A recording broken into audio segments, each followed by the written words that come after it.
वे बेटे को संवारना बाप को अच्छी तरह आता है। आइए कह रहे हैं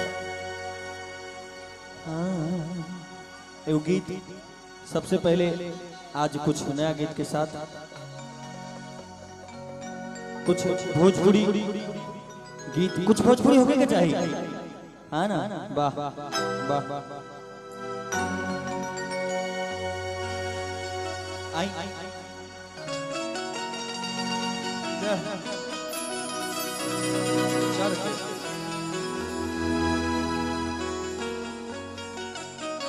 ये गाना गए रहे,